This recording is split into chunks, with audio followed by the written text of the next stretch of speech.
নমস্কার বন্ধুরা, আশা করছি সবাই খুব ভালো আছেন। আজকে সংক্রান্তি, তার জন্য আমার শ্বশুরবাড়িতে আজকে হচ্ছে কাঁঠাল, সজনে ডাঁটা আম এই দিয়ে ডাল খেতে হয়। তার জন্য এখানে নিয়ে নিয়েছি মটরের ডাল, কেটে নিয়েছি কাঁঠাল ছোটো ছোটো টুকরো করে, সজনে ডাঁটা আর ছোটো আম। এদিকে আমি ডালটা ধুয়ে প্রেসার কুকারের মধ্যে দিয়ে ওর মধ্যে কাঁচা লঙ্কা আর দিয়ে দেব সামান্য পরিমাণে সর্ষের তেল। তেলটা দিলে ভালো হয়। তো এদিকে সিটি দিতে বসিয়ে দেব। আর এদিকে সিটি হয়েও গেছে, ডালটা খুব ভালো মতো সেদ্ধ হয়ে গেছে। এবার এই ডালের মধ্যে আমি দিয়ে দেব সজনে ডাঁটা আর কাঁঠাল, সবগুলো দিয়ে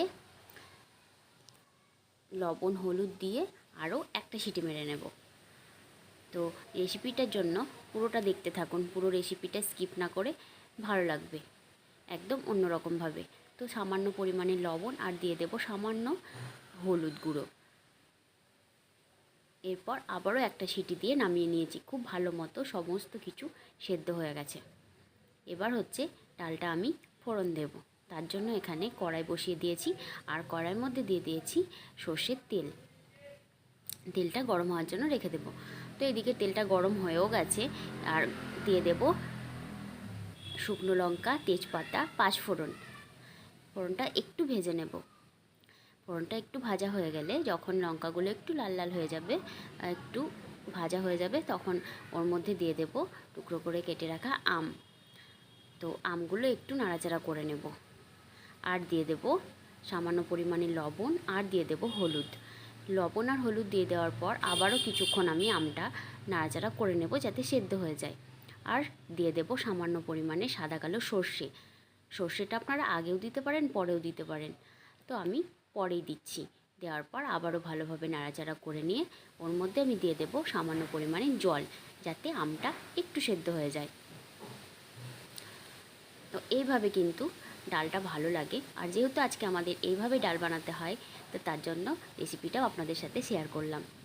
ভালো লাগলে অবশ্যই একটা লাইক, শেয়ার অ্যান্ড কমেন্ট করার অনুরোধ রইল। তো হয়ে গেছে, এদিকে ভালো মতো সেদ্ধ আমগুলো দিয়ে দিয়েছি, সেদ্ধ করে রাখা ডাল, কাঁঠাল আর সজনে ডাঁটা।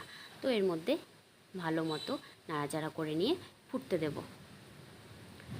ভালো মতো ফুটতে দিচ্ছি। তো এদিকে ভালো মতো ফুটেও গেছে।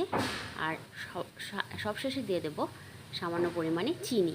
তো চিনিটা অপশন দিতেই পারেন, তো দিলে ভালো হয়, টেস্ট হয় ডালে। তো এদিকে চিনিটা দেওয়ার পর ভালোভাবে আবারও নাড়াচাড়া করে নিলাম।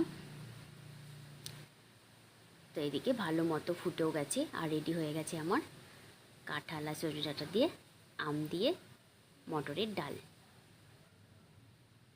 অবশ্যই জানাবেন রেসিপিটা কেমন লাগলো আর পরিবেশন করুন গরম গরম এইভাবে ডালের রেসিপি।